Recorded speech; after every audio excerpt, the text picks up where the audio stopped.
विघ्नेश्वराय नमः। परं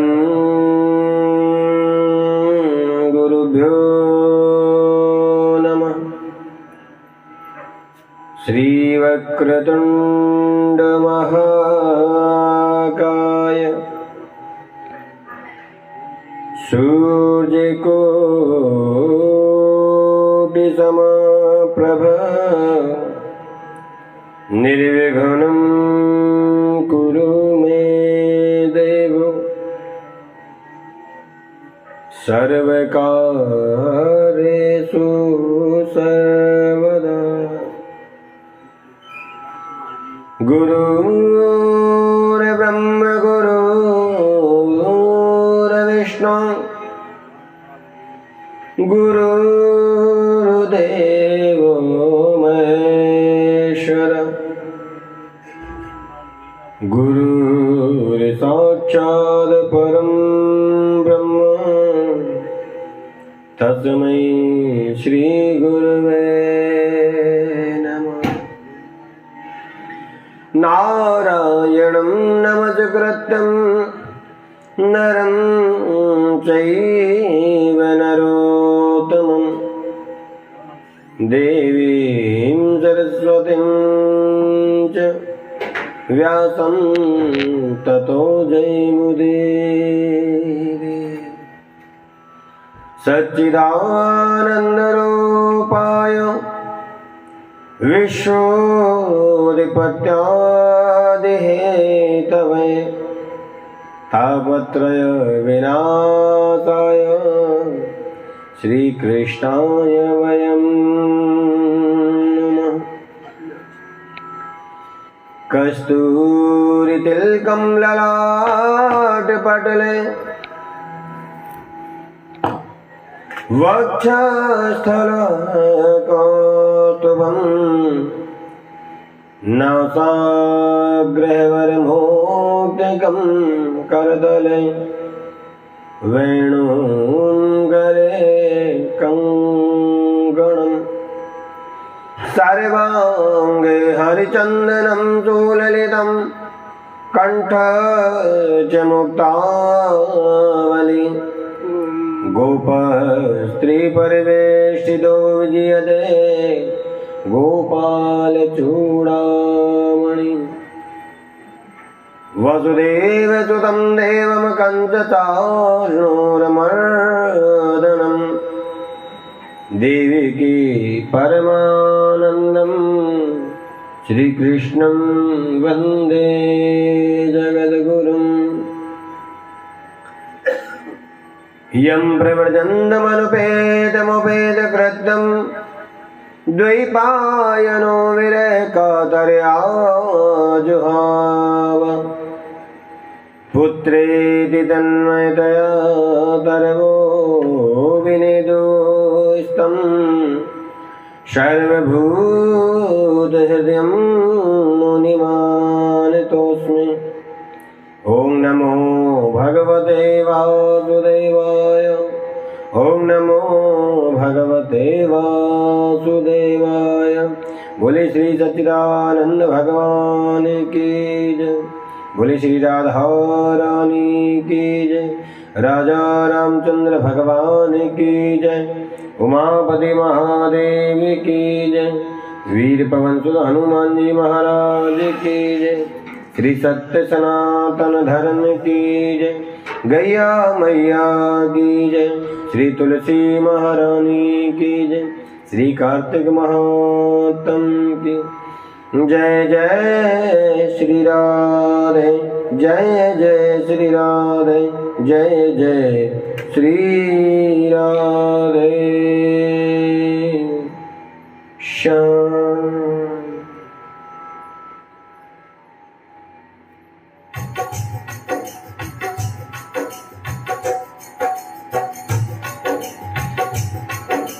श्री कृष्ण गोविंद हरे मुरारे।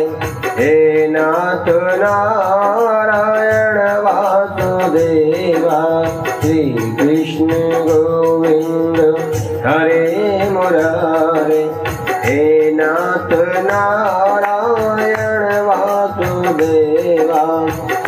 कृष्ण गाइए।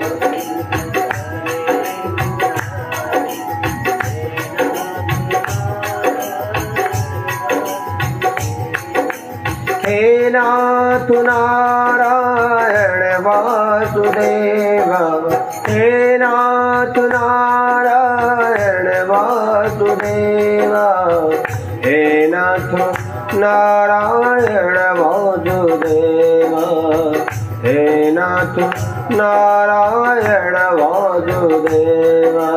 श्री कृष्ण गोविंद हरे मुरारे, हे नाथ नारायण वासुदेवा। श्री कृष्ण गोविंद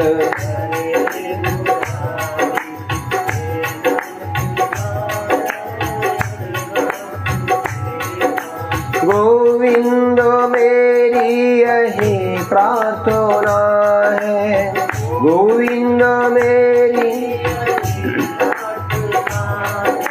गोविंद मेरी यही प्रार्थना है, गोविंद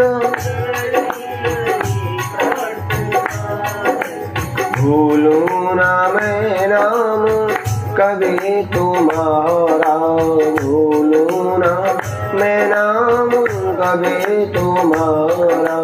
निष्काम होकर मैं दिन रात गाऊं, निष्काम होकर मैं दिन रात गाऊं। हे नाथ नारायण वासुदेवा। श्री कृष्ण गोविंद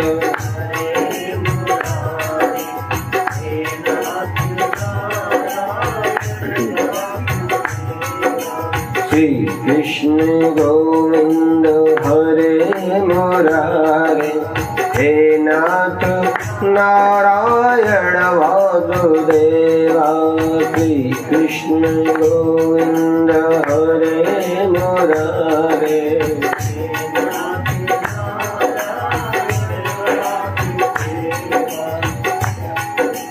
देहांत काले तुम सामने हो, देहांत देहांत काले तुम सामने हो,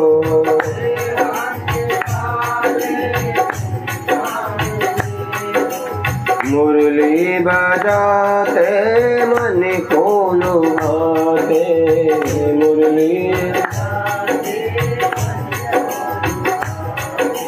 मुरली बजाते प्यारे मन को लुभाते, मुरली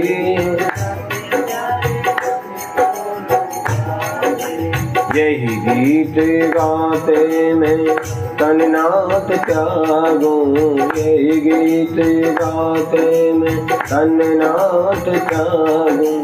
हे नाथ नारायण वासुदेवा। श्री कृष्ण गोविंद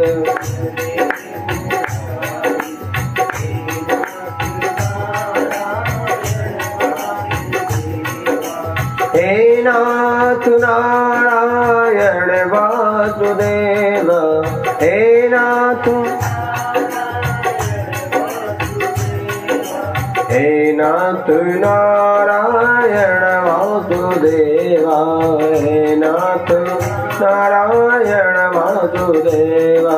श्री कृष्ण गोविंद हरे मुरारे, हे नाथ नारायण वासुदेवा। श्री कृष्ण गोविंद हरे मुरारे, हे नाथ नारायण वासुदेवा। श्री कृष्ण गोविंद हरे मुरारे, हे नाथ नारायण वासुदेवा। हे नाथ नारायण वासुदेवा, हे नाथ नारायण वासुदेवा, हे नाथ नारायण वासुदेवा। जय जय श्री राधे, जय जय श्री राधे, जय जय श्री राधे।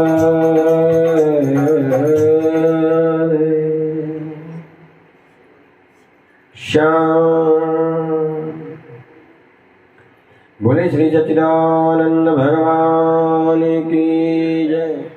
श्री राधा रानी की जय।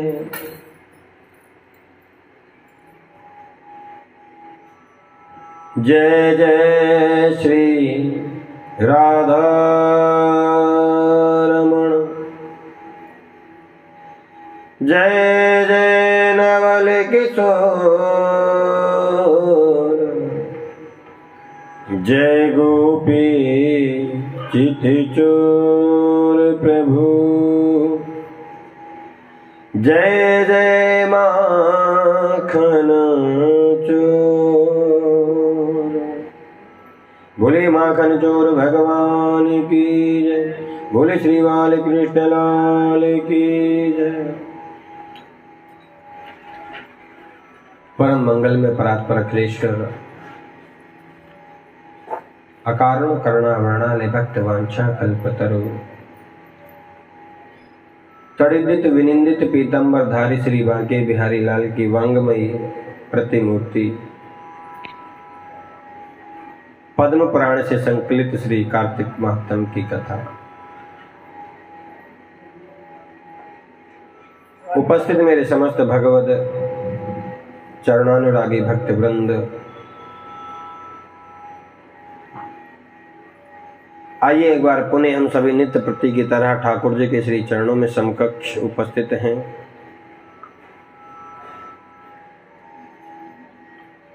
नित्य निरंतर श्री कार्तिक महात्म की कथा के क्रम के अनुसार हम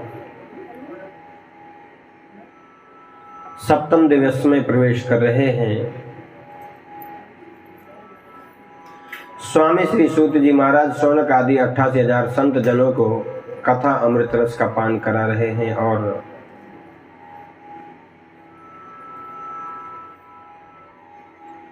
नारद जी महाराज राधा पृथु को ये कथा श्रवण करा रहे हैं। कल तक के कथा प्रसंग में बड़े भाव से हम सभी कार्तिक मास की महिमा एक सुंदर चरित्र के द्वारा, कथा के द्वारा श्रवण कर रहे थे, जिसमें शंखासुर के वध की कथा को हमने श्रवण किया, जो कार्तिक के महीने में भगवान श्री नारायण ने समुद्र में प्रवेश करके वेदों को ऋषियों के द्वारा पुनः वापस प्राप्त करा करके शंखासुर का वध करके प्रयागराज क्षेत्र में तीनों ही नदियों का समन्वय, जिसको तीर्थराज प्रयाग के नाम से जाना जाता है, की कथा को बड़े भाव से हम श्रवण कर रहे थे।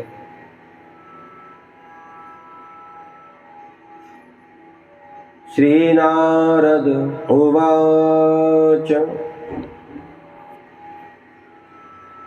कार्तिक व्रतीनां पुंसां नियम जय प्रकीर्तितः ताक्षणोश्च महाराज कथ्यमानं समासतः। बड़ा ही सुंदर ठाकुर जी सत्यभामा जी को कथा श्रवण करा रहे हैं। नारद जी के द्वारा पृथु जी को लक्ष्य करके नारद जी कहते हैं, नारद उवाच कार्तिक व्रतीनां पुंसां नियमो यह प्रकीर्तितः। नारद जी कहते हैं कि देखो, अभी तक तो हम जो कथा सुना रहे थे वो स्त्रियों की श्रवण की कथा थी, लेकिन आज के अध्याय में स्पष्ट लिखा है कि कार्तिक व्रतीनां पुंसां नियमा यह प्रकीर्तितः। भाई स्त्रियां तो कथा सुनती हैं और स्त्रियों के लिए 6 दिन से जो कथा है वो नियम जो है स्त्रियों के लिए सुनाए जा रहे थे। सप्तम अध्याय में लिखा है कि नारद उवाच कार्तिक व्रतीनां पुंसां, स्त्रियों का नाम नहीं लिया, कहा कि ये अध्याय पुरुषों का है, पुरुषों की कथा है आज की। पुंसाम नियम यह प्रकीर्तितः, सुने तो सभी, पर आज के जो नियम है कार्तिक व्रत को सुनने के या स्नान करने के, वो पुरुषों के लिए हैं। ये बड़ी आनंद की बात इस बार नई आई।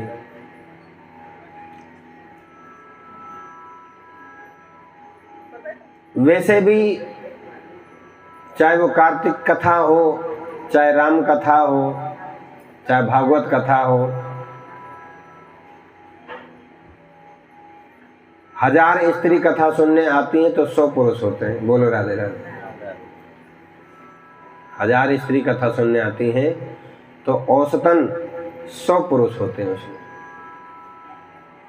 यानी कि 90% कम है नहीं। तो विस्तार से 6 दिन जो हैं स्त्रियों को व्रत करने के नियम बताए गए, पर यहाँ लिखा है कि संक्षेप में कार्तिक व्रते नाम पुंसाम नियमा, ये प्रकृति कुछ नियम पुरुषों के भी तो हैं। अब इनके इतने कम क्यों हैं? बोले आते ही इतने कम है। बोलो राधे राधे। तो पुंसाम नियमा यह प्रकृति था भाई, पुरुषों के कुछ नियम है, खाली स्त्रियों के लिए थोड़ी ना नियम होने चाहिए, कुछ नियम पुरुषों के लिए भी होने अनिवार्य हैं। तो क्या है? बोले सर्वा मीशाणी मासम च क्षौद्रम शौवीरिकम तथा। बड़ा सुंदर भाव। सब प्रकार की भोग्य वस्तुएं, सभी प्रकार की भोग्य वस्तुएं जिनको हम अन्य महीनों में अन्य दिनों में खाते पीते ही हैं। कोई किसी से वैसे तो कथा से भी नहीं रुकता, बिना कथा के खैर कोई रुकेगा ही क्यों। लेकिन ये कहती है कि सर्वाणी मीशाणी मासम क्षौद्रम शौवीरकम तथा, सब प्रकार की भोग्य वस्तुओं में जैसे मांस, कार्तिक व्रत करने वाला पुरुष, नियम तो स्त्रियों के लिए भी, पर आज का अध्याय पुरुषों के लिए कहा गया। तो जो भी कार्तिक व्रत करे, स्नान करे, ऐसा व्यक्ति, ऐसा पुरुष मांस का त्याग करे। अब आप कहेंगे मांस तो हम खाते ही नहीं, तो बिल्कुल सत्य है कि हो सकता नहीं खाएं, पर ये मांस से 2 तात्पर्य है। वेद में मांस, काली जो उर्द है, काली मां, उसको कहा गया है। अब इसको मांस क्यों कहा गया? कि कार्तिक के महीने में ये मांस की बराबर त्याग्य वस्तु है,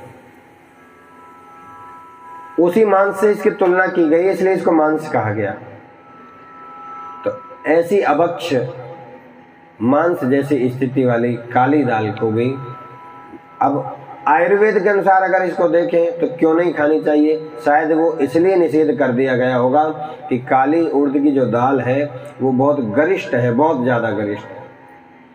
उसका ज्यादा सेवन करने से क्या होगा? आगे लिखा है राजिकोन्मादकम, इसका अधिक सेवन करने से उन्माद पैदा हो सकता है। उन्माद जानते हो कि नहीं?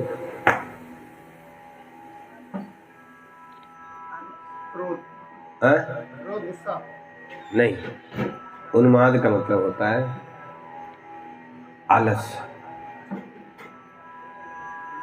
विकार। उन्माद विकार। अब विकार में बहुत सारी चीज आ जाती है, जैसे ज्यादा खाओ तो आ जाती है डकार, ऐसे ही काली मांस और ज्यादा खाओ तो हो जाते हैं पेट में विकार।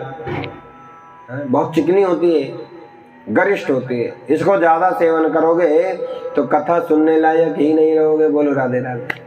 यानी कि अधिक सेवन करने से हम बीमार पड़ सकते हैं, पेट खराब हो सकता है, और अगले दिन हमारा कथा में जाना मुश्किल यदि हो जाए तो कथा का नियम भंग हो जाए, और कथा का नियम भंग हो गया तो फिर हमारा अनुष्ठान अधूरा रह जाए। इसलिए विकार वाली वस्तु से उन्माद पैदा होता है, आलस्य पैदा होता है। अब हम खाएं दबा के काली उड़द के, क्या क्या बोलते, कल आपने क्या खिलाए थे? दही बड़े। अच्छा, शुक्र है कि उड़द के नहीं थे इसलिए आलस नहीं आया, लेकिन लोग बनाते हैं उड़द के, है ना। अब खाए जाओ खाए जाओ खाए जाओ, और फिर कथा सुनने आओ, और फिर कथा में बैठ के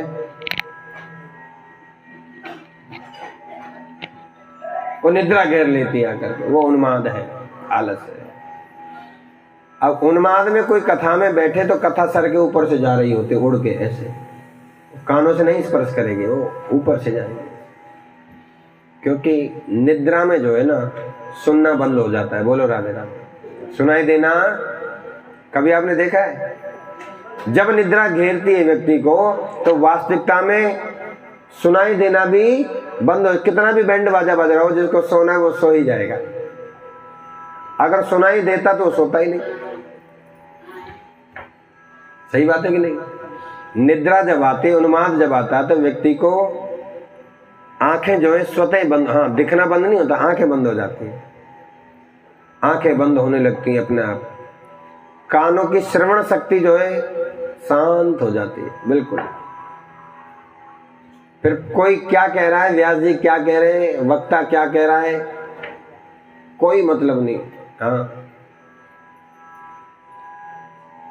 हमारे गुरु जी, जिनकी जो गुरु दीक्षे हैं मेरे गुरुदेव महाराज, वो अक्सर कहते हैं, कहीं वो कथा कर रहे थे राजस्थान में, हाँ, तो कथा के विश्राम के बाद उनके पास में कोई माता आई। ये कथा में अक्सर लोगों से कह देता हूँ, कथाओं में कई बार कहा है।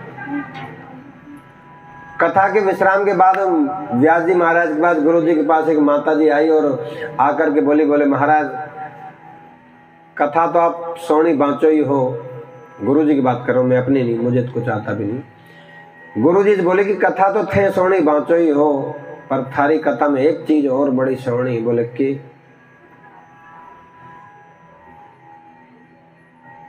कथा तो आप बहुत ही अच्छी बांटते हो, पर आपकी कथा में एक चीज और बहुत अच्छी है। बोले क्या? बोले के बताऊं थाने महाराज, जब थे कथा बाँचो ना, तो मैं 3-3 गोड़ी नींद लेर सो, मन नींद को नहीं आवे। पर थारी कथा जब सुनन आऊं ना, मन 3 घंटे की जो समाधि लगे महाराज, ऐसी नींद तो गोड़ी खा के बिना, इतनी सोनी कथा। गुरुजी मुस्कुराए, बोले वाह, मेरी कथा कम से कम तुम्हें सुलाने के काम तो आई। बोले राधे राधे। हाँ,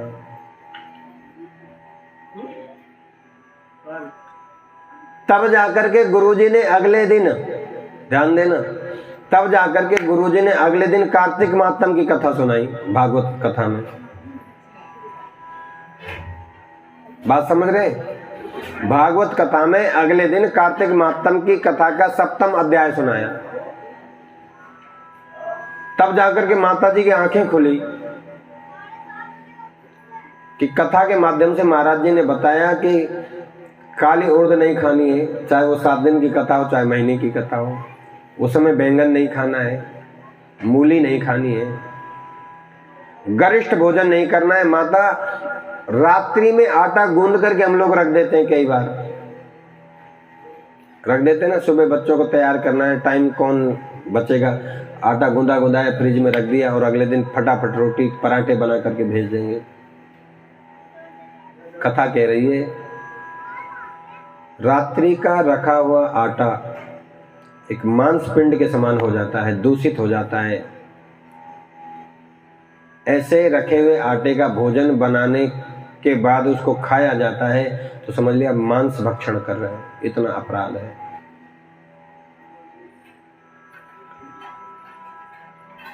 बासा भोजन नहीं करना चाहिए। बासी भोजन कदाचित कार्तिक व्रत करने वाले या किसी अनुष्ठान को करने वाला, कोई भी अनुष्ठान हो, नहीं करना चाहिए।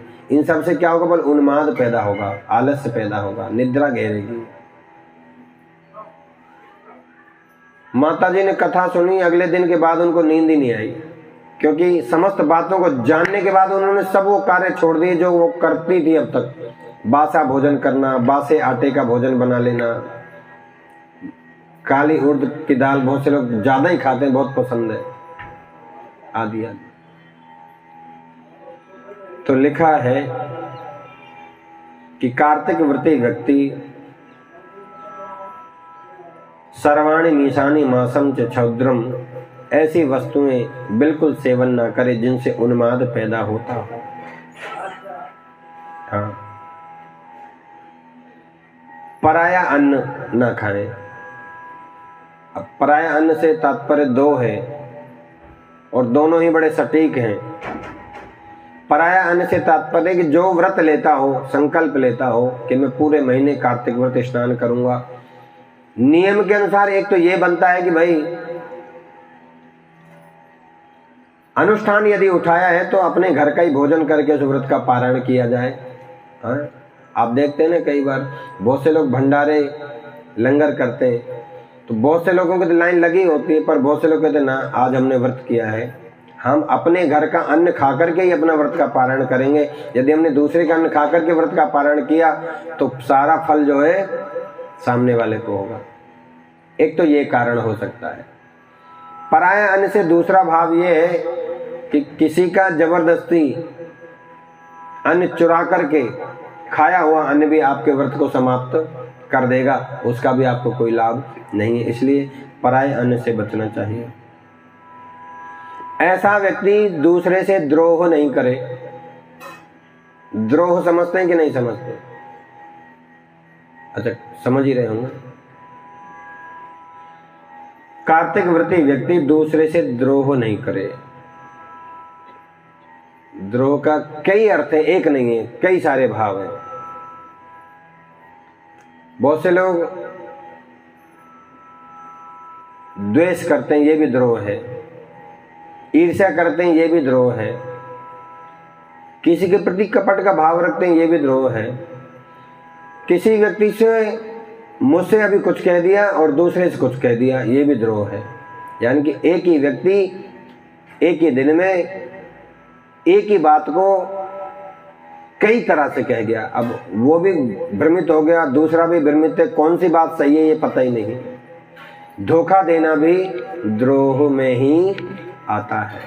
बोलो राधे राधे। व्रत स्नान किया है तो परदेश जाना, यानी कि परदेश जाओ भी तो फिर वहां कथा का नियम न टूटे, ऐसा प्रयास करें, अन्यथा जावे ही नहीं, ऐसा प्रयास करें। कार्तिक व्रत करने वाला व्यक्ति देवता, वेद, ब्राह्मण, गौ और स्त्री, इनकी यदि निंदा करता है तो उसका व्रत जो है समाप्त हो जाता है। जो व्यक्ति, जो पुरुष कार्तिक व्रत करे वो देवताओं की निंदा ना करे।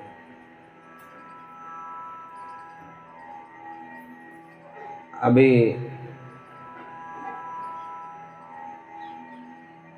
पीछे में एक न्यूज देख रहा था जिसमें भगवा वस्त्रधारी कुछ पंजाब में आम आदमी पार्टी के कुछ वक्ता थे जो मंच पर, सामाजिक मंच पर खड़े होकर के माइक से ये लोगों को भर रहे थे, कह रहे थे कि कोई मूर्ति पूजा नहीं करेगा, कोई अनुष्ठान नहीं करेगा, नहीं करना, जो इस हमसे जुड़ा है वो ऐसा ऐसा नहीं करे, ये कुछ नहीं है, कुछ नहीं। मतलब अब बताइए, समाज में ऐसी ऐसी गलत धारणाएं लोगों को ये मैसेज देंगे तो देश का क्या होगा, राष्ट्र का क्या होगा। कांग्रेस वालों में कुछ लोगों ने तो ये तक भी कह दिया कि राष्ट्र शब्द ही नहीं होना चाहिए देश के साथ, राष्ट्र शब्द नहीं जोड़ना चाहिए। अब उनको शायद यही नहीं पता राष्ट्र का मतलब क्या होता है, राष्ट्र की मीनिंग क्या है।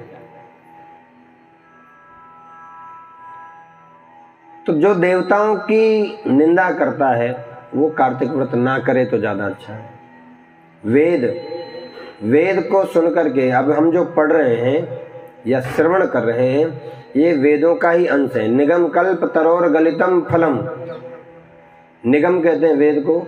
जितने भी हमारे पुराण हैं, 18 पुराण, 4 वेद, 6 शास्त्र, फिर इनकी ऋचाएं, यानी कि 4 वेदों का ये सारा पुराण जो है सारांश है, अलग अलग सूक्ष्म विभाग कर दिए गए। तो वेदों की निंदा नहीं करें। वेद को श्रवण करने के बाद, जानने के बाद लोग कहते हैं कि ये सब ऐसे ही लिखा है, तो ऐसा व्यक्ति, इससे अच्छा है कथा श्रवण ही ना करे। या यूं कहें कि जो व्यक्ति इस तरह कथाओं में रुचि नहीं रखते वो कदाचित हो सकता है इन चीजों पर विश्वास भी नहीं करते हो। जो व्यक्ति गुरु की निंदा करता है वो कथा श्रवण ना करे तो ज्यादा अच्छा है, अन्यथा ज्यादा पाप का भागी होता है। गुरु चाहे जैसा भी हो अपने गुरु की सेवा करें, अपने गुरु के मंत्र का जाप करें, अपने गुरु की पूजा करें, आराधना करें। स्त्री, राजा, इन सब की जो निंदा करता है वो व्यक्ति व्रती नहीं हो सकता, उसका व्रत समाप्त हो जाता है। बोले श्री सच्चिदानंद भगवान की जय। भाव से दूषित अन्न का त्याग करे। ये बड़ा ही सुंदर भाव है कथा का। हालांकि पिछली बार भी बड़े विस्तार से हम गए थे, इस बार विस्तार से तो नहीं जाएंगे, पर याद जरूर दिला दें। भाव से दूषित अन्न को कदाचित कार्तिक व्रत करने वाला बिल्कुल भी नहीं खावे। भाव से दूषित अन्न से मतलब है अन्न भी है और शब्द भी है। देखो दोनों ही चीजें हैं इसमें। भाव से दूषित शब्द और भाव से दूषित अन्न दोनों की एक संज्ञा है और दोनों का त्याग कर देना चाहिए। भाव से दूषित शब्द तो यह है कि बनावटी शब्द तो आपसे बहुत अच्छा बोल रहा है, बनावटी शब्दों का प्रयोग ऊपर का तो आपसे बहुत अच्छा वो बर्ताव कर रहा है दिखावे के लिए, लेकिन उसके हृदय में आपके प्रति कितना प्रेम है, कितनी सत्यता है, कितना कपट है, ये उसके शब्दों में छुपा है। इसलिए भाव से दूषित शब्दों से वो बचे। बहुत से लोग बोलते कुछ हैं, करते कुछ हैं, दिखा कुछ रहे हैं और आपको प्रस्तुत कुछ और कर रहे हैं। प्रस्तुतिकरण का भाव अलग है और वास्तविकता का भाव अलग है। तो भाव से दूषित शब्दों से बचे या भाव से दूषित शब्दों का प्रयोग ना करे। भाव से दूषित शब्द में अब तीसरा और भी निकल करके आता है कि वाणी जो है इतनी पवित्र हो, इतनी शुद्ध हो कि हम जब किसी से वार्तालाप करें, बात करें तो हमारी वाणी से अपशब्द या कटु वचन ना निकले, भाव से दूषित ना हो। हमारा भाव जैसा हृदय में है ऐसा ही सामने वाले को हम प्रस्तुत करें, इसका मतलब ये भी है। इसी प्रकार भाव से दूषित अन्न का त्याग करें। भाव से दूषित अन्न का त्याग करें यानी कि भाव तो है नहीं और निमंत्रण दे दिया भोजन का। बात समझना, भाव तो है नहीं पर निमंत्रण दे दिया भोजन का। अब निमंत्रण दे दिया भोजन का तो महंगी वाली सब्जी लानी पड़ेगी, जबरदस्ती पनीर की सब्जी बनानी पड़ेगी, एक आध दो मिठाई भी लानी पड़ेंगी। अब पंडित जी आएंगे, साथ में बच्चे भी आएंगे, दक्षिणाओं देनी पड़ेगी। यानी कि खिला भी रहे, बुलाया भी हम ही ने, ऐसा नहीं कि हमने निमंत्रण हम ही ने दिया है, पर सोचने पर मजबूर हैं क्या क्या व्यवस्था करें। अरे बहुत ज्यादा खर्चा नहीं हो जाए, पनीर की सब्जी काट दो, चलो कम कर दो, ऐसे ही बना देंगे गोभी के। अब भाव तो था भोजन कराने का, पर धीरे धीरे धीरे हम उसी भाव में पहले तो लंबे चले गए, डीपली चले गए, फिर कह रहे नहीं ज्यादा हो जाएगा, चलो कुर्ता धोती छोड़ो, खाली बिना सिला कपड़ा दे देंगे, वो सस्ता पड़ेगा। मतलब एक बात बता रहा हूं, भाव से दूषित अन्न का त्याग कर देना चाहिए। यानी भाव में यदि कहीं कृपणता आ जाए, द्वेष आ जाए, दूषित भाव आ जाए तो ऐसे अन्न का त्याग कर देना चाहिए। उदाहरण क्या दिया, कथा में दिया। भगवान शांति दूत बन करके गए, याद है सभी को, कहां, हस्तिनापुर। और भाव से दूषित अन्न प्रस्तुत कर रहा है कौन, दुर्योधन। बोले मेरी माँ ने आपके लिए 56 प्रकार के व्यंजन बनाए, पर मन में कितना भाव था भगवान के प्रति, या कितना कपट था, कितना छल था। वो भोजन वास्तविकता में कराया जा रहा था या दिखावे के लिए कराया जा रहा था। उस भोजन में इतना दूषित भाव था कि मैं इनको अच्छे अच्छे पकवानों का भोजन करा करके बात अपने पक्ष में करवा लूंगा। भगवान समझ गए कि तेरा दूषित अन्न है, तेरा भाव दूषित है, तेरे शब्द भी दूषित है। उस समय कहा भी था दुर्योधन ने कि गोविंद ये राजपाट की बातें बाद में होती रहेंगी, आप बहुत दूर से चल करके आए, थके होंगे, अब आप पहले भोजन कर लीजिए। मेरी माँ ने अपने हाथों से आपके लिए भोजन बनाया, जबकि माँ ने नहीं बनाया था। हकीकत ये है, माँ ने भोजन नहीं बनाया था, क्योंकि उनके यहाँ भोजन बनाने वालों की कमी भी नहीं थी, और रसोईया भंडारी जो उनके पास होते थे उन्होंने भोजन अनेकों प्रकार के बनाए होंगे, पर उस भाव में भी दूषित भाव था, शब्दों में भी दूषित भाव था, झूठ का पूरा प्रलोभन। भगवान समझ गए कि इसके शब्द भी भाव से रहित हैं, इसका भोजन भी भाव से रहित है। तब भगवान ने कहा भाव का भूखा हूं मैं बस, भाव ही एक सार है, भाव से मुझको भजे जो बेड़ा उसका पार है। भाव बिन सुनी पुकारे मैं कभी सुनता नहीं, और भाव से एक फूल भी जो दे मुझे स्वीकार है। दुर्योधन मुझे भाव नहीं है, मुझे भूख नहीं है, और तेरे अंदर मेरे प्रति सच्चा भाव नहीं है, इसलिए मेरा निमंत्रण तो विदुर जी के घर पहले से ही लगा है। बोलो राधे राधे। विदुर जी ने मेरे आने से पहले ही मुझे कह रखा था कि जब भी हस्तिनापुर कभी भी आओ तो सबसे पहला भोजन मेरे घर होगा आपका। तो मेरा तो निमंत्रण भैया पहले से ही है, आमंत्रण तो मेरा अब हुआ है, निमंत्रण मेरा पहले से। देखो आमंत्रण और निमंत्रण कमाल की बात, दोनों का अर्थ एक ही है, पर संज्ञा समय की इसमें बीच में आ जाएगी। आमंत्रण तो हमारा आना हो गया, पर निमंत्रण बहुत पहले से हमने दे रखा हो, आने का ही वो निमंत्रण है।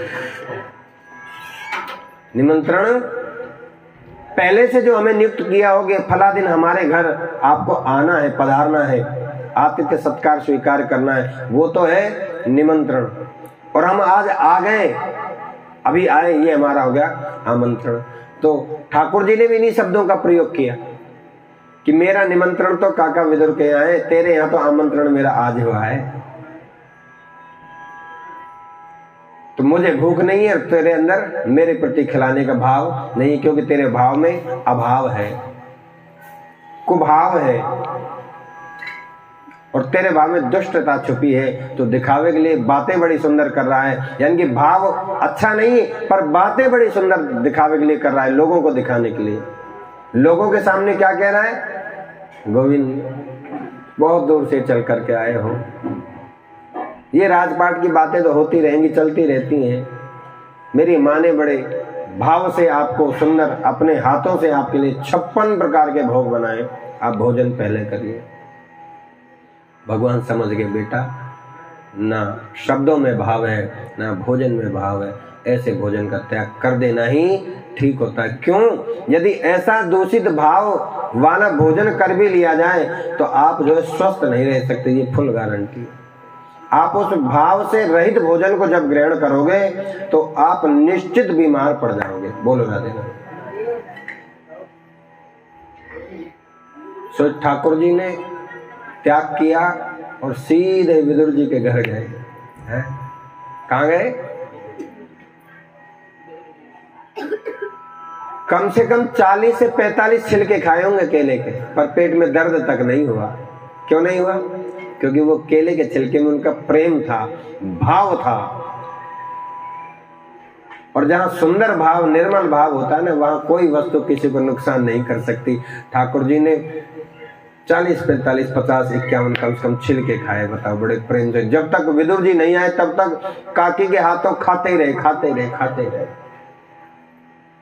केले का फल का ढेर जो है पत्तल पर लग गया, और छिलके जो है एडवांस में एक हाथ में पहले से पकड़े, एक हाथ से चल रहा है। बताइए, ये होता है भाव। आप 50 ग्राम चावल कच्चे खा करके दिखा दो, लो कर लो बात। कोई खा के चबा के बताए? कच्चे चावल 50 ग्राम 100 ग्राम अगर खा ले आदमी तो कहीं कहीं पीड़ा होगी पेट में। लेकिन ठाकुर जी कितने खा गए?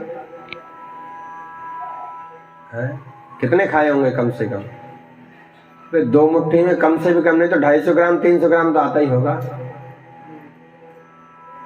अब आप सोचेंगे नहीं ठाकुर जी ने तो ऐसे करके खाया था तो इतना सा था। ऐसा नहीं, हमारा हाथ तो इतना सा, ठाकुर जी का तो बहुत बड़ा हाथ है। क्योंकि जब उनके 2 पग में 3 लोग आ सकते हैं तो 2 मुट्ठी में क्या पूरा संसार नहीं समा सकता? बोलो।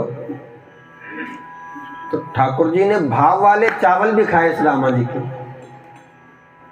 हैं? दर्द हुआ क्या? बोलो ना। और ये संकेत दिया भी रुक्मणी जी ने, कहा भी था कि क्या कर रहे हो? कच्चे चावल है, ज्यादा खाओगे तो पेट दर्द करेगा। ठाकुर जी कहते कैसी बात करते हो, इस चावल को खाने में जो आनंद आ रहा है ना, वो मैं बता नहीं सकता, अप्रतिम। ठाकुर जी ने भागवत के अंत में कहा भी कि भोजन में आनंद मुझे 2 ही जगह आया जब से मैं गोकुल में आया। हाँ, तीसरा आनंद तो राम जी ने अपने समय का बताया था। भोजन में पूरे द्वापर में जब से कन्हैया ने जन्म लिया, जब से 2 ही जगह आया, एक तो विदुर जी के यहाँ छिलके खा करके और एक सुदामा जी के कच्चे। ऐसा स्वाद और ऐसा आनंद तो कहीं आया ही नहीं। कन्हैया ने कहा यही आनंद मुझे त्रेता में भी एक बार आया,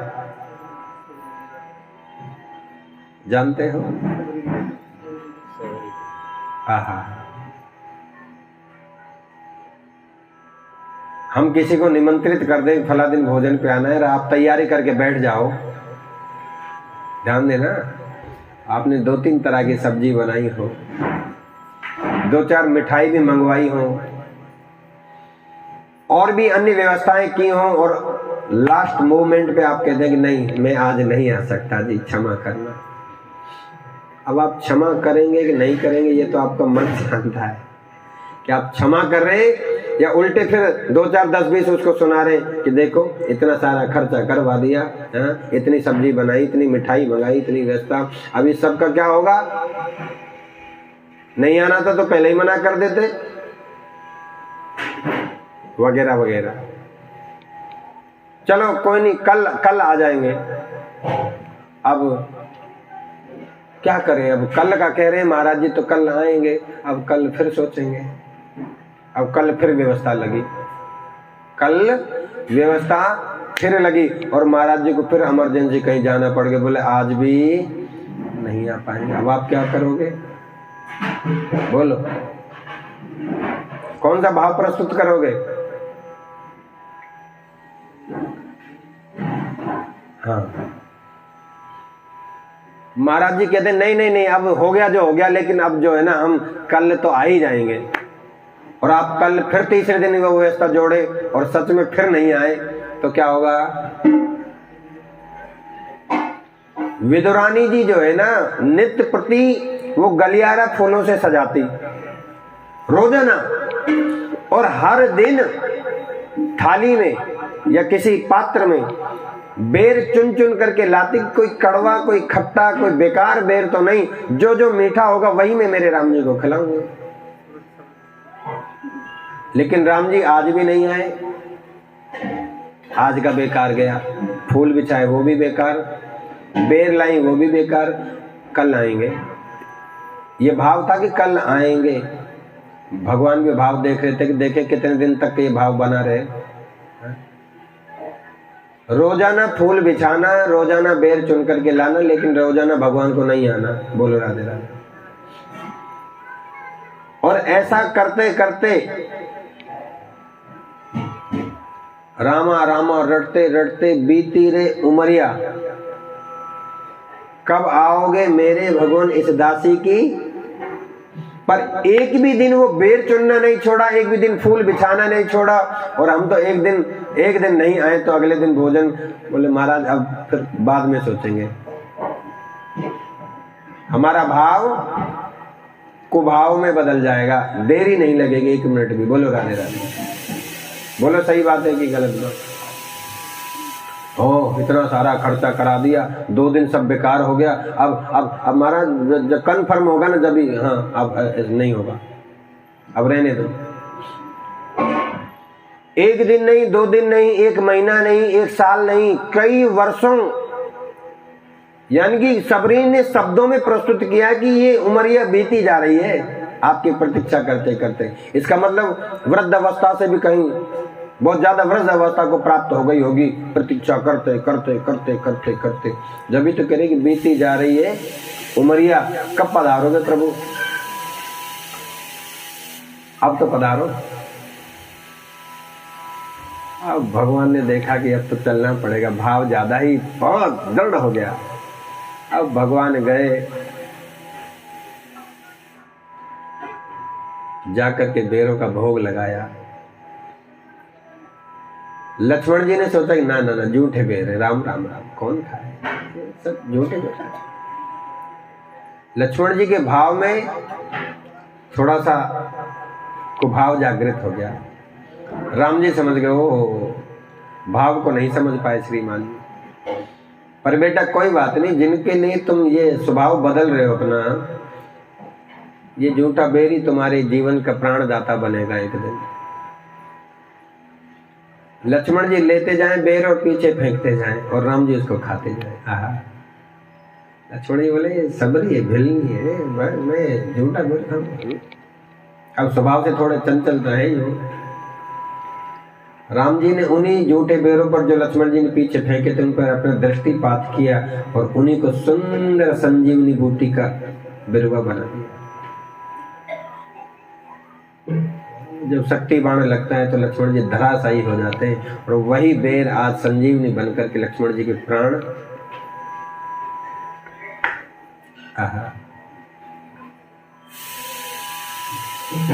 कभी कभी भाव अच्छा हो तो बेकार चीज भी जो है बड़ी सुंदर हो जाती है।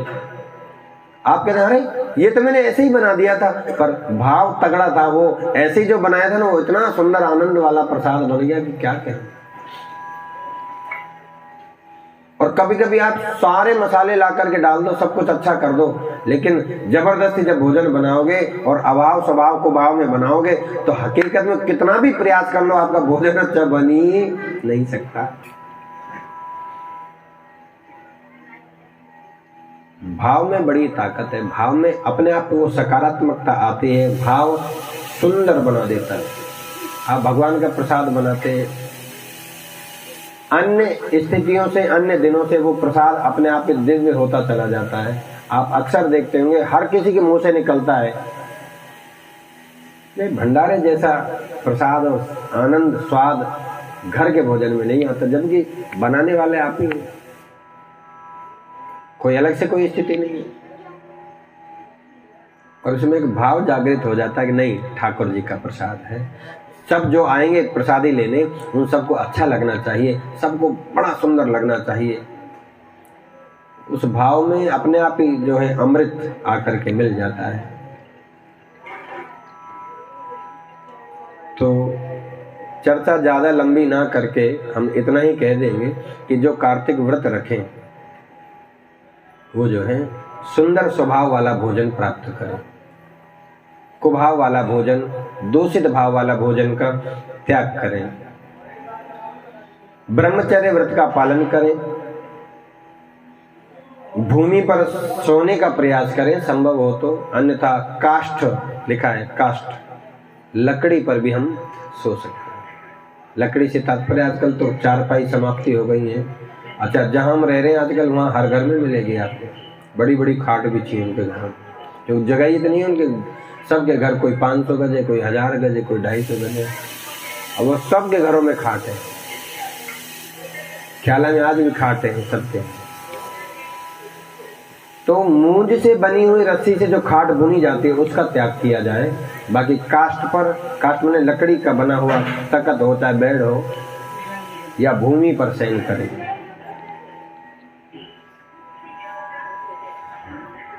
पत्रावली में भोजन करें। अब पत्रावली संभव ही नहीं है, संभव तो है पर आजकल फैशन का दौर चल गया तो सब समाप्त हो गया। पत्रावली से तात्पर्य दो है, एक तो पत्तल में भोजन करें, पत्तों की बनी हुई जो थाली आजकल आती है, आजकल तो डिस्पोजल आ गया, नहीं पत्रावली ढाक के पत्तों की बनती है जिसमें भोजन रखने मात्र से सुगंध ही अलग हो जाती है। हाँ, पहले समय में चलता था तो डोने और पत्तल जो पत्ते की होती थी उनमें जब रायता या सब्जी डाली जाती थी तो उसमें उन पत्तों की खुशबू भी साथ में मिक्स होकर के आती थी और उस भोजन का, वो कैसा भी भोजन बना हो पर वो वाली खुशबू उस भोजन को दिव्य बना देती। सही बात है। हाँ, तो पत्रावली में भोजन करें।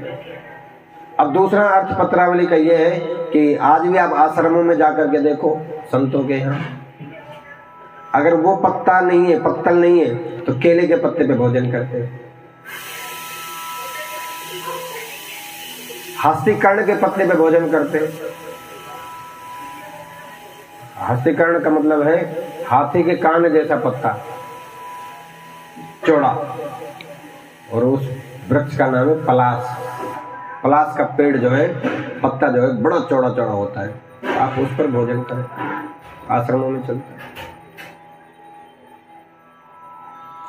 कार्तिक को स्नान करने वाला पंचगव्य का सेवन भी करे। अच्छा, पंचगव्य और पंचामृत में अंतर है, एक बार समय देख लो, है ना। बोल बांके बिहारी लाल की जय। पंचगव्य गाय की 5 चीजें, गाय का दूध, गाय का दही, गाय का घी, गाय का गोबर और गौमूत्र मिक्स होकर के पंचगव्य। पान करने से क्या है बोले, कैसा भी पेट का इन्फेक्शन, कैसे भी बैक्टीरिया, कैसे भी कृमि आदि सबका नाश करता है पंचगव्य। स्वस्थ रहने के लिए पंचगव्य का प्रयोग, लेकिन तांबे के बर्तन में ना करें, ताम्र पात्र में वो जहर बन जाता है।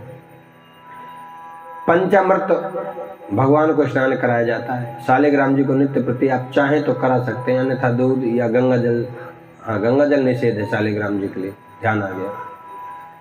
शालिग्राम जी को गंगा जल से स्नान कराते तो ना कराएं। लड्डू गोपाल जी को भी गंगा जल से स्नान ना कराएं, कृष्ण को भी गंगा जल से स्नान ना कराएं। तो क्या कराएं बोले, यमुना जी के जल से स्नान करा सकते हो चाहो तो, अन्यथा सबसे ज्यादा अच्छा है कुसा इसमें रखें, और वो भी अभाव है तो तुलसी पत्र डाल करके जल में सीधे भगवान को स्नान कराएं। अब आप कहेंगे गंगा जल से क्यों ना कराएं, ये तो कुछ अलग सी बात हो गई। तो आप विचार कर लेना कि चरणों से निकली गंगा प्यारी, जिसने सारी दुनिया तारी, उन चरणन में शीश झुकाऊं, बांके बिहारी तेरी आरती गाऊं। ठाकुर जी के चरणों से गंगा जी का प्राकट्य है, इसलिए गंगा मैया स्वयं कहते कि मैं तो इनके चरणों से निकली हुई, मैं इनके मस्तिष्क पर नहीं जा सकती। भाई तीनों लोगों को जब नापा तो भगवान के नाखून से जो है आकाश गंगा फट जाती है, वहां से गंगा का अवतरण होता है। गंगा जी को फिर ब्रह्मा जी कमंडल में रख लेते हैं। फिर भागीरथ जी जब प्रयास करते हैं तो शंकर जी की जटाओं में गिरते हुई गंगा जी आगे आती हूँ। तो गंगा जी कहते ना ना बाप रे बाप, मैं तो इनके चरणों की धूल हूँ, चरणों की रज हूँ, मैं भला इनके मस्तिष्क से कैसे निकल सकती।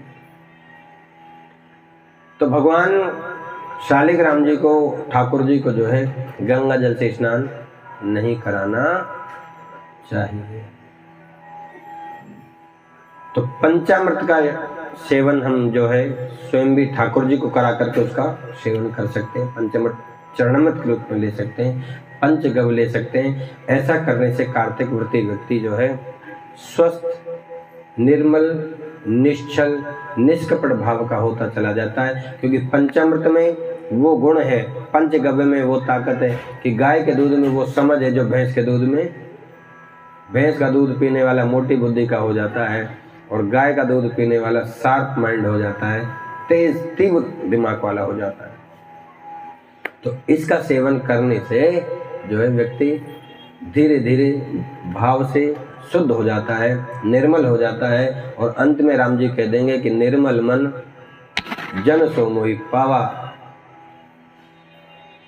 मैं निर्मल व्यक्ति को तो स्वीकार कर लेता हूँ। आइए आज की कथा का विश्राम यहीं करते हैं। इस भाव से जो कथा को श्रवण करते हैं पुरुष, उनका कल्याण हो जाता है। ठाकुर जी उसको स्वर्ग नहीं देते, वैकुंठ देते। आप टेंशन में आगे के लोग एंड में कह दिया कि ऐसा करने वालों को स्वर्ग नहीं मिलता। स्वर्ग से बड़ी जो चीज है वो है वैकुंठ। ठाकुर जी कहते हैं स्वर्ग में जाकर के तो पुण्य, आपके पुण्य समाप्त होने पर आना पड़ेगा, पर वैकुंठ में गया हुआ व्यक्ति सदा के लिए ठाकुर जी के चरणों का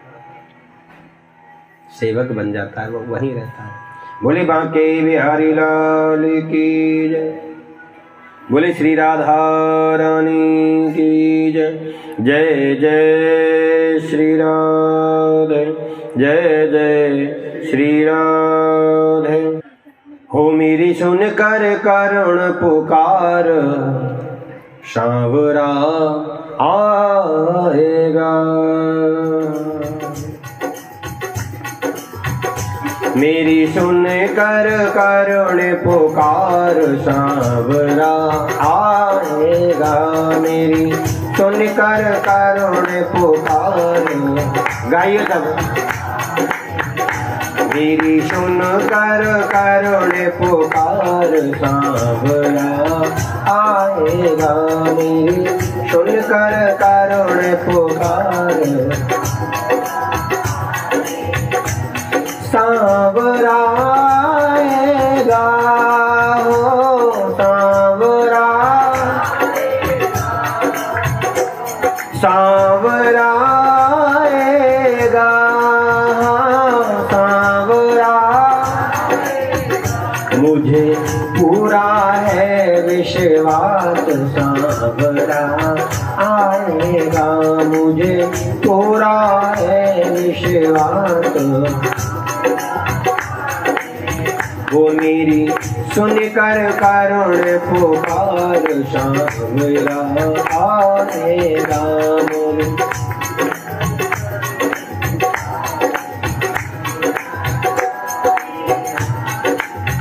जैसे भी बेहाल रहूं मैं, जैसे भी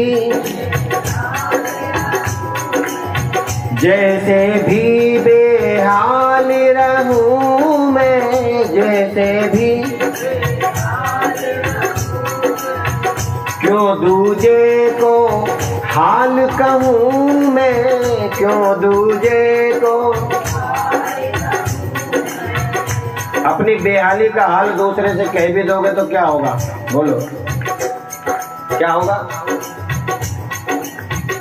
लोग आनंद भले ही ले लें आपकी बेहाली से, आनंद ले लेंगे, हंसी के पात्र भले ही बन जाओ, पर जो बेहाली में मरहम लगाने वाला कोई नहीं होगा।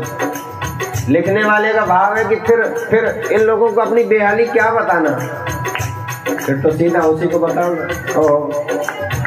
जैसे भी बेहाल रहूं मैं, जैसे भी, गाइए गाइए, क्यों दूजे को हाल कहूं मैं, क्यों दूजे को सारे जग का वो पालनहार सांवरा आएगा। मुझे पूरा है विश्वास सांवरा, मेरी सुन कर करुण पुकार सांवरा आएगा। मेरी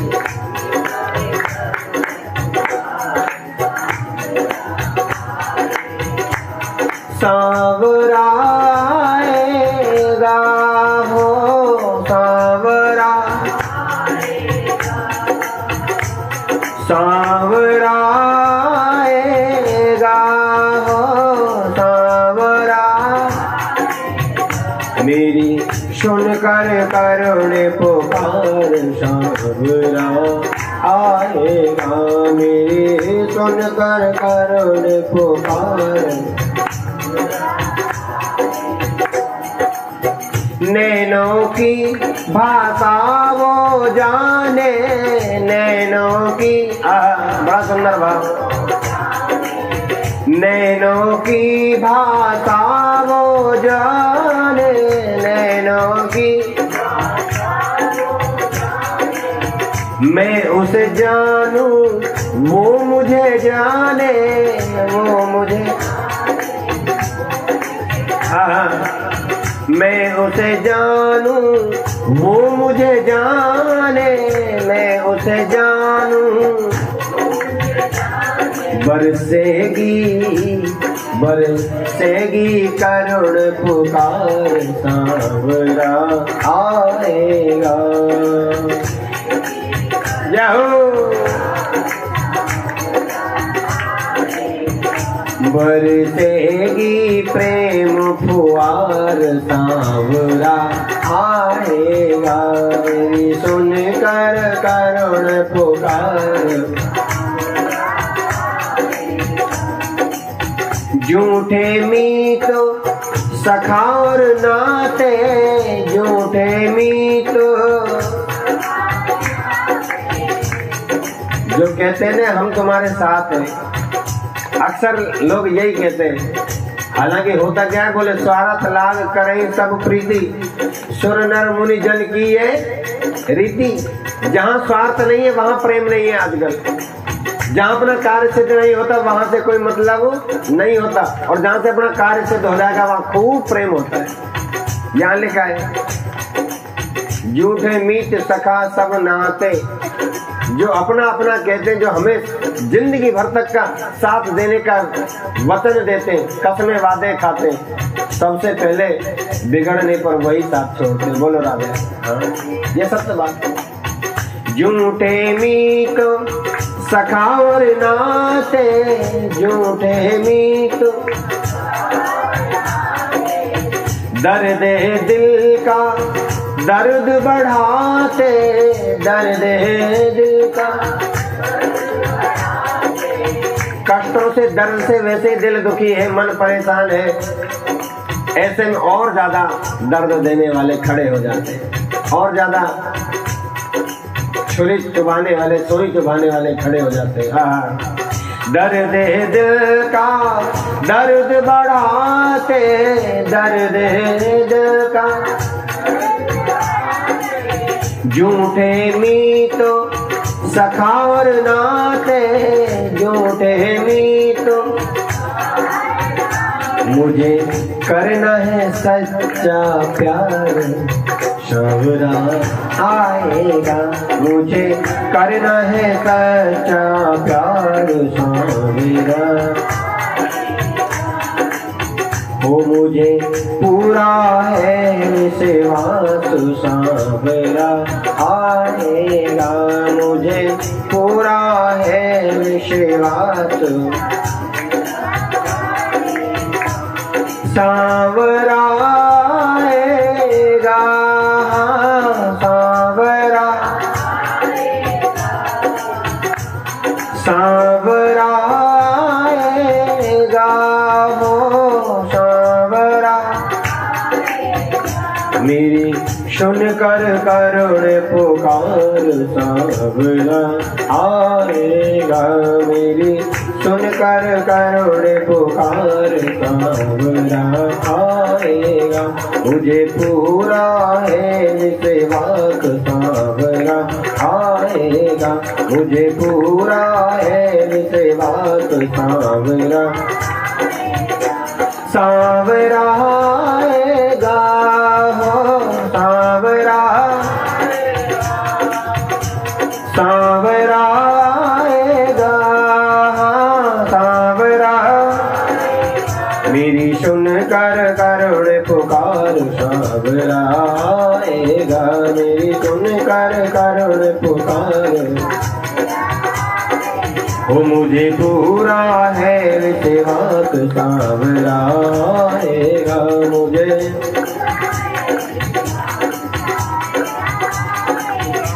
हो राम राम एक, राम राम दो, राम राम तीन, राम राम चार, राम राम पाँच, राम राम छः, राम राम सात, राम राम आठ, राम राम नौ, राम राम 10, राम राम 11, राम राम 12, राम राम 13, राम राम 14, राम राम 15, राम राम 16, राम राम 19, राम राम 20, राम राम 21, राम राम 22, राम राम 23, राम राम 24, राम राम 25, राम राम 26, राम राम 27, राम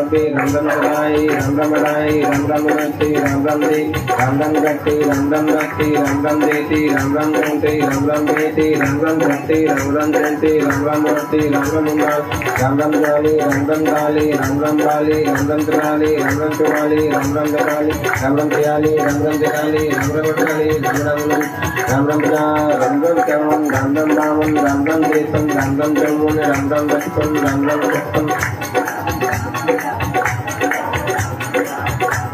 52, राम राम 53, राम राम 54, राम राम 55, राम राम 56, राम राम 62, राम राम 63, राम राम 64, राम राम 65, राम राम 66, राम राम 67, राम राम 69, राम राम 69, राम राम 70, राम राम 71, राम राम 72, राम राम 73, राम राम 74, राम राम 75, राम राम 76, राम राम 77, राम राम 78, राम राम 79, राम राम 80, राम राम 81, राम राम 82, राम राम 83, राम राम 84, राम राम 85, राम राम 86, राम राम 87, राम राम 88, राम राम 90, राम राम 90, राम राम 90, राम राम 90, राम राम 93, राम राम 94, राम राम 95, राम राम 95, राम राम 95, राम राम 95, राम राम 95, राम राम 96, राम राम 97, राम राम 98, राम राम 99, राम राम 100, राम राम राम विष्णु राम राम नो राम राम दी राम राम प्रा राम राम पा राम राम छे राम राम सात राम राम आठ।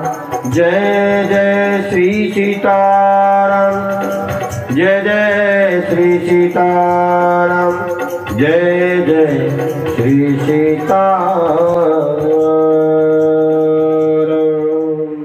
बोले राजा रामचंद्र भगवान की जय। उमापति महादेव की जय। बांके बिहारी तेरी आरती गाऊं श्याम सुंदर तेरी आरती गाऊं। बांके बिहारी तेरी आरती गाऊं श्याम सुंदर तेरी आरती गाऊं। आरती गाऊं प्यारे तुम्हें कोरे जाऊं आरती गाऊं मोहन आपको मनाऊं।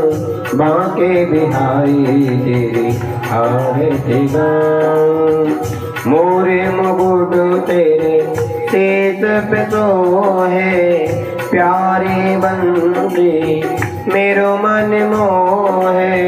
बंसी के दोनों पे मैं वारी वारी जाऊं बांके बिहारी तेरी आरती गाऊं। चरणों से निकले हैं गंगा जी प्यारे जितने तारे दुनिया है तारे उन चरणों के दर्शन पाऊं। बांके बिहारी तेरी हो दास अनाथ के नाथ आपो सुख दुख जीवन प्यारे साथ आपो। हरि चरण में शीश झुकाऊं बांके बिहारी तेरी आरती गाऊं।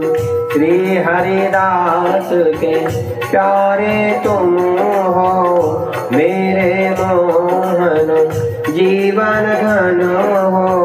वास सदा वृंदावन पाऊं बांके बिहारी तेरी आरती गाऊं श्याम सुंदर तेरी आरती गाऊं। आरती गाऊं प्यारे तुमको मनाऊं आरती गाऊं मोहन आपको मनाऊं। बांके बिहारी तेरी आरती गाऊं श्याम सुंदर तेरी आरती गाऊं। हरे कृष्ण कृष्ण कृष्ण हरे हरे हरे राम राम राम हरे हरे हरे कृष्ण कृष्ण कृष्ण हरे हरे हरे राम राम राम हरे हरे।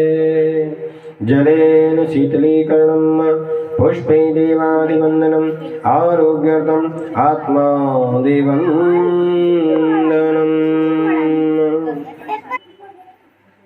पुष्पांजलि। ओम यज्ञेन जन्मय जन्द देवासानि धर्माणि प्रथमान्यासन् तेहनाकं महिमानः सदन्द जगपूर्वे साध्याः सन्धि देवा। हरि ओम। राजाधिराजाय प्रदहि साहिने नमो वयं वै श्रवणाय कुर्महे समे कामान् कामकामाय मह्यं कामेश्वरो वै श्रवणो ददातु कुबेराय वै श्रवणाय महाराजाय नमः। नाना सुगन्धि पुष्पाणि यथा कालोद्भवानि च पुष्पाञ्जलिर्मया दत्त गृहाण परमेश्वर। मंत्र पुष्पांजलिं समर्पयामि। बोले सच्चिदानंद भगवान की। अथ परिक्रमा। ओम जानी कानी जे पापानि जन्मांतर कृतानि च तानि तानि सर्वाणि विंशन्तु प्रदक्षिणम्। पदे पदे।